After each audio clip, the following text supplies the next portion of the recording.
नमस्कार। Online classes में एक बार फिर आपका स्वागत है। हम अब तक हिंदी गद्य की जो विधाएं हैं उनका उद्भव और विकास पढ़ रहे थे। तो साहित्य की प्रमुख विधाएं पद्य और गद्य है। तो गद्य की प्रमुख विधाएं हैं कहानी, उपन्यास, नाटक, एकांकी, निबंध और आलोचना। तो इनके अलावा गद्य की कुछ अन्य विधाएं भी हैं, जैसे संस्मरण, रेखाचित्र, जीवनी, आत्मकथा और रिपोर्टाज। तो इस श्रृंखला में हमने कहानी और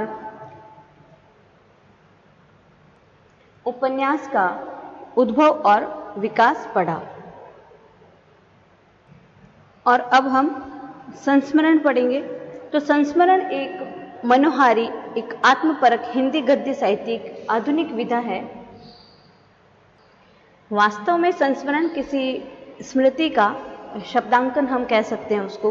तो संस्मरणकार जो होता है वो अपने व्यक्तिगत जीवन के संपर्क में आए हुए व्यक्तियों के जो विभिन्न स्वरूप है उनका अपनी स्मृति के अनुसार जो कथ्यात्मक शैली में रेखांकन करता है वह संस्मरण कहलाता है। तो मानव जीवन में संपर्क में आने वाले व्यक्तियों की जो संख्या है वो असीमित होती है, जिसकी ओर सामान्य जो मनुष्य है उसका ध्यान नहीं देता है। लेकिन जो संवेदनशील मानव है वो अपने संपर्क में आए हुए उन विशिष्ट जो मनुष्य हैं उनको नहीं भुला पाता है, और उसकी कुछ न कुछ एक अमिट छाप जो होती है उस पर पड़ी रहती है। तो वो जो यादें हैं जो उसके अंतर्मन में हैं, उनके सहारे जो संस्मरणकार है उनका चरित्र चित्रण अपनी अनुभूति के आधार पर अपने शब्दों के माध्यम से करता है। तो संस्मरण के मूल में जो अतीत की स्मृतियां हैं उनका एक विशेष महत्व हम कह सकते हैं। संस्मरणकार अतीत की जो स्मृतियां हैं उनके आधार पर जो कुछ देखता है या सुनता है या अनुभव करता है उसे अपनी अनुभूतियों से उन्हें संस्मरण का साहित्यिक जामा वो पहना देता है। तो जो संस्मरण है वो व्यक्तिक भिन्नता के फलस्वरूप विभिन्न प्रकार के होते हैं। तो भिन्नता को ध्यान में रखते हुए संस्मरण को अनेक वर्गों में विभाजित किया जा सकता है, जैसे मानव परक, पशु पक्षी परक, यात्रा विवरणात्मक, आत्मकथात्मक, जीवनी मूलक, डायरी नुमा, मूल्यांकन परक और श्रद्धांजलि मूलक। तो सबसे पहले हम जो मानव परक संस्मरण है उनके बारे में पढ़ेंगे।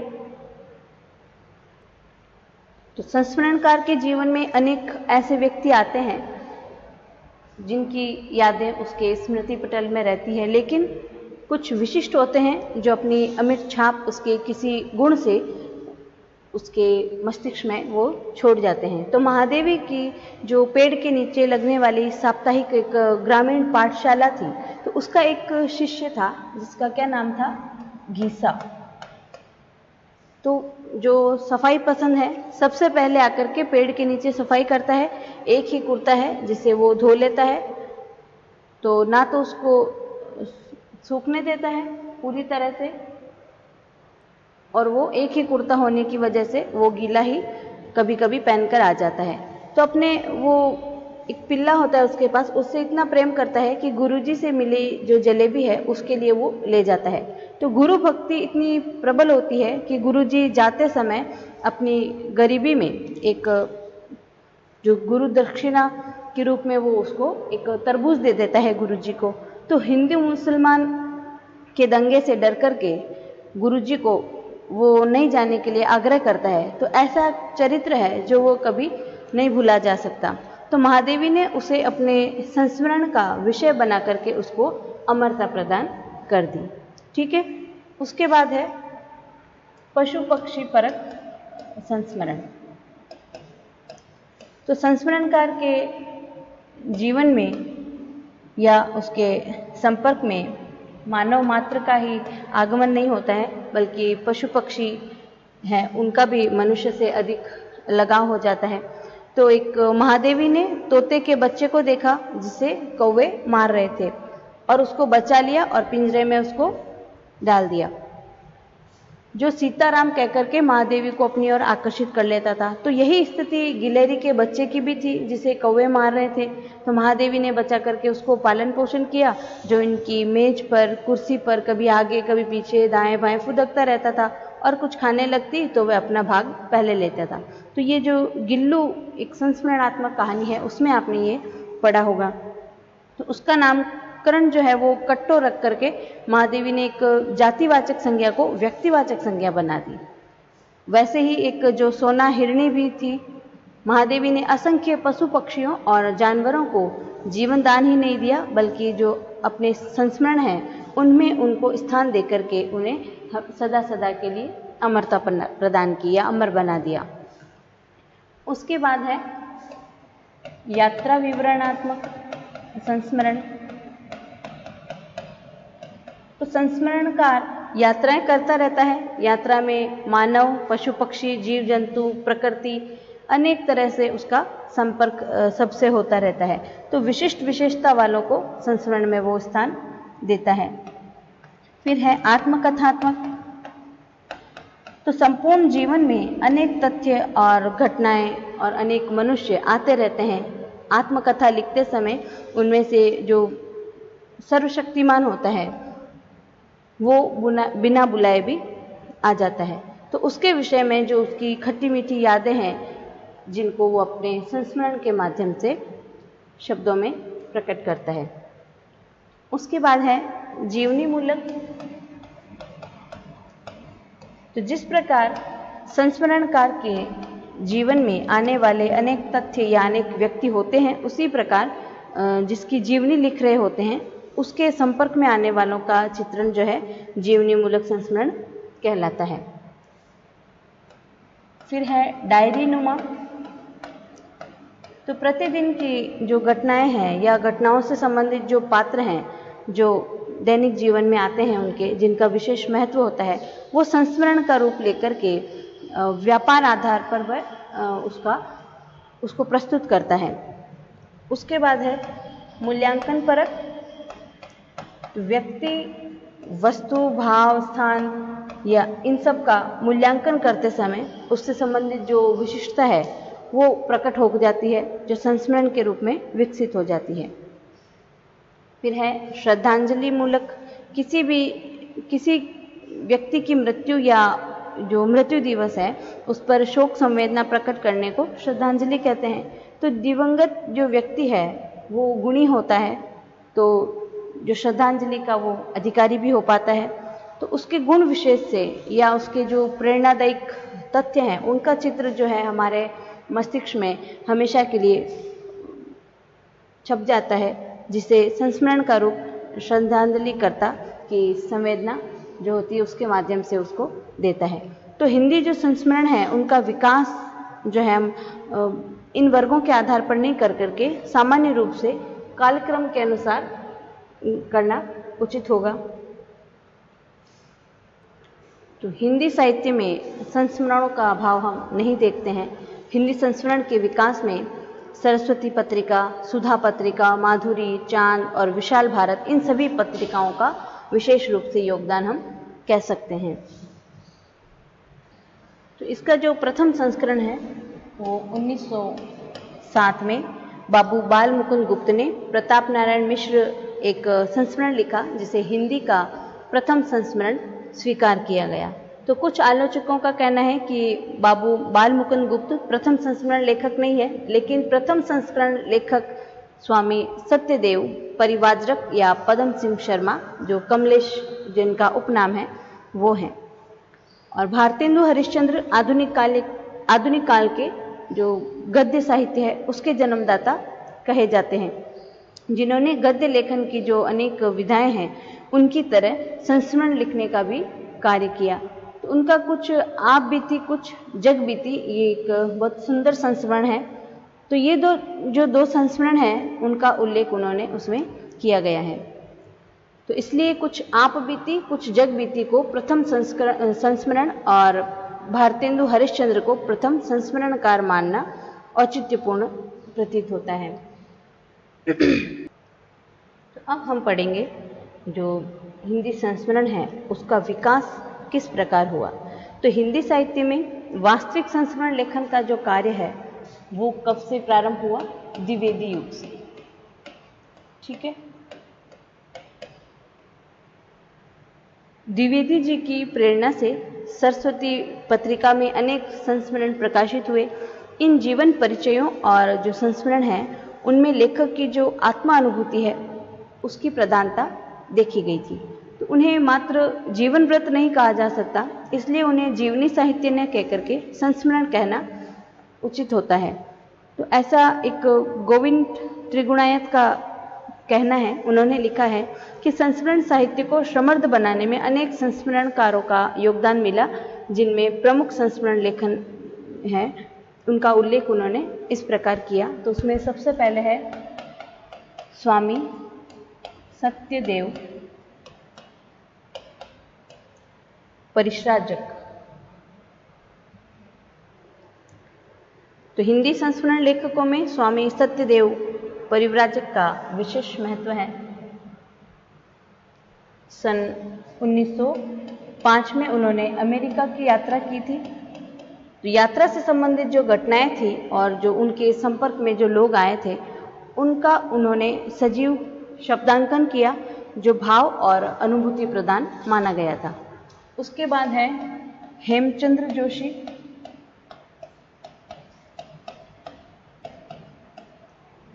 इन्होंने फ्रांस की यात्रा की थी। तो यात्रा के दौरान उन्होंने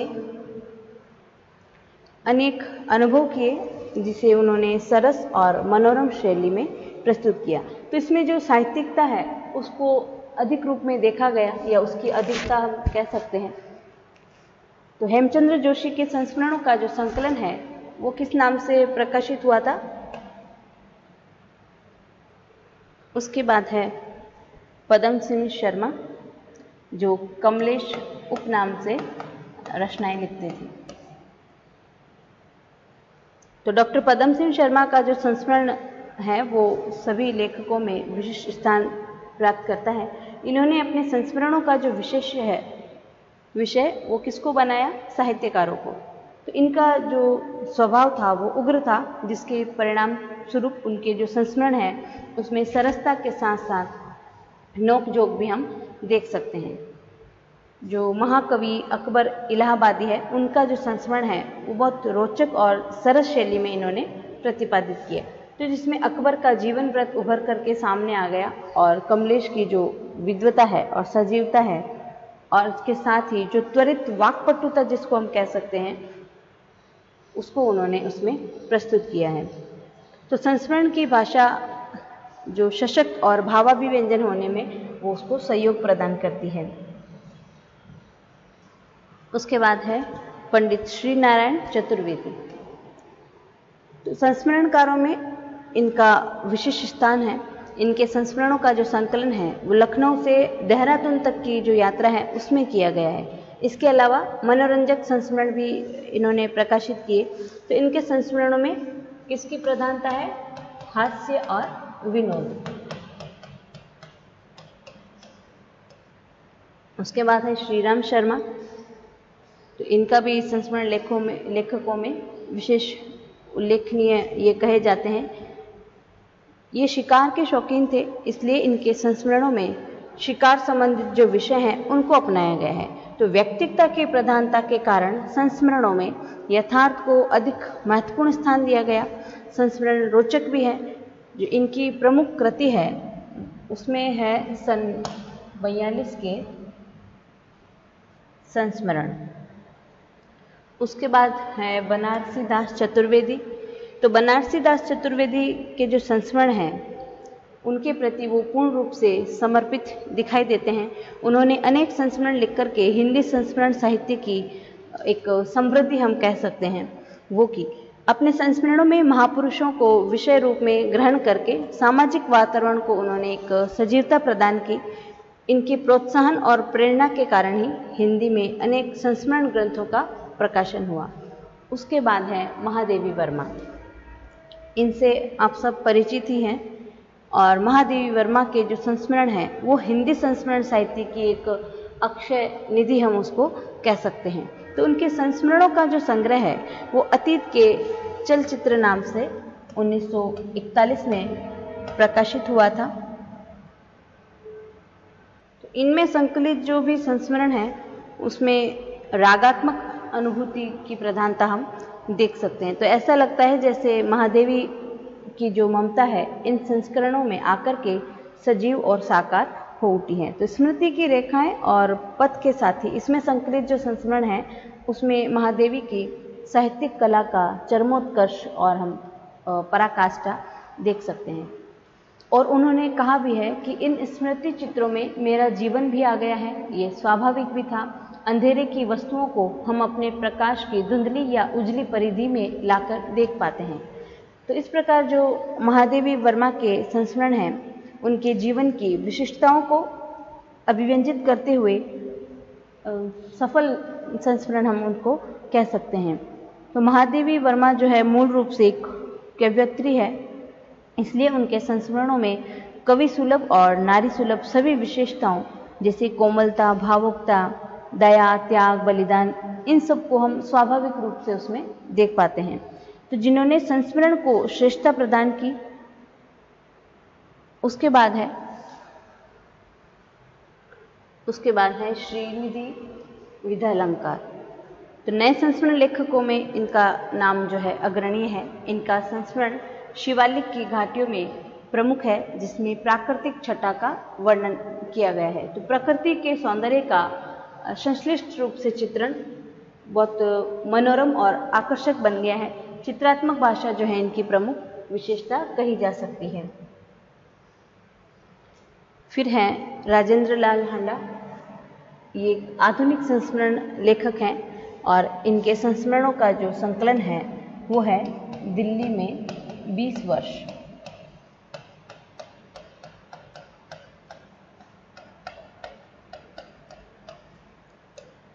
फिर है राजा राधिका रमन सिंह। तो संस्मरण लेखकों में राजा राधिका रमन सिंह का नाम बहुत आदर के साथ लिया जाता है। इनके संस्मरण अनेक संग्रहों में प्रकाशित हो चुके हैं। इनके संस्मरणों में जो वर्णन चित्र है उसकी सापेक्षित शैली का प्रयोग किया गया है। तो इनके संस्मरणों में प्रमुख हैं टूटा तारा, नारी क्या एक पहेली और सावनी सभा, सूरदास, हवेली की झोंपड़ी, पूरब और पश्चिम, वे और हम, देव और दानव तथा जानी, सुनी देखी भली, ये प्रमुख हैं। उसके बाद है अयोध्या प्रसाद गोयलीय। इनके अनेक संस्मरण प्रकाशित हो चुके हैं। इनका जो प्रसिद्ध संस्मरण है वो है जन जागरण के अग्रदूत। तो इनमें अधिकांश संस्मरणों में जीवनियाँ हैं। इसके अलावा कई और संस्मरण लेखक हैं जिनमें हैं शांति प्रिय द्विवेदी, राम वृक्ष बेनीपुरी, कन्हैयालाल मिश्र प्रभाकर, राहुल सांकृत्यायन, गुलाब राय, देवेंद्र सत्यार्थी, इलाचंद्र जोशी, सेठ गोविंद दास, राजेंद्र यादव, यशपाल, भगवती चरण वर्मा, रामधारी सिंह दिनकर, उपेंद्र नाथ अश्क, डॉक्टर नगेंद्र, भदंत आनंद, कौशल्यायन, ओंकार शरद और विष्णु प्रभाकर, इनके भी नाम उल्लेखनीय हैं। तो जिन्होंने अपने उत्कृष्ट संस्मरणों से हिंदी संस्मरण साहित्य के भंडार में अभिवृद्धि की है। तो इस प्रकार संक्षेप में हम कह सकते हैं कि 20वीं शताब्दी के अस्तित्व में आए संस्मरणों ने अपने अल्पकालीन जीवन में अत्यधिक विकसित रूप धारण करके उल्लेखनीय प्रगति की। तो आधुनिक प्रत्येक साहित्यकार संपर्क में आए हुए महान व्यक्ति से संबंधित विशिष्ट घटना को अपनी अनुभूतियों में पिरो करके मनोरम स्पष्ट साहित्यिक भाषा का जामा पहना करके अपने विचारों से उसको ओतप्रोत करके उसको रूपायित करने के लिए प्रयास करता है। तो हिंदी संस्मरण साहित्य की प्रगति इस तथ्य को उजागर करती है। तो गद्य की अन्य विधाओं की तरह संस्मरण साहित्य का भविष्य है वो भी उज्जवल है। तो इस प्रकार आज के क्लास में हमने जो हिंदी गद्य है उसकी एक आधुनिक जो विधा है संस्मरण उसको पढ़ा। तो तो जिसमें हमने हिंदी जो संस्मरण है उनका विभाजन किया, जैसे मानव परक संस्मरण, पशु पक्षी परक संस्मरण, यात्रा विवरणात्मक संस्मरण, आत्मकथात्मक या आत्मपरक संस्मरण, जीवनी मूलक संस्मरण, डायरी नुमा संस्मरण, मूल्यांकन परक संस्मरण और श्रद्धांजलि मूलक। लेकिन जो ये संस्मरण का विभाजन है उसका जो उद्भव और विकास है वो हमने कालक्रम के अनुसार किया। तो इन संस्मरणों का विकास इन वर्गों के आधार पर नहीं कर करके उसको सामान्य रूप से जो कालक्रम के अनुसार उसका विभाजन करना उचित रहता है। और उसके बाद हमने हिंदी संस्मरण का उद्भव और विकास पढ़ा, जिसके अंतर्गत उसके विकास में सरस्वती पत्रिका, माधुरी पत्रिका, सुधा पत्रिका, चांद पत्रिका और विशाल भारत, इन सब पत्रिकाओं का विशिष्ट जो योगदान रहा उसके बारे में हमने अध्ययन किया। तो आज की क्लास में बस इतना ही। धन्यवाद।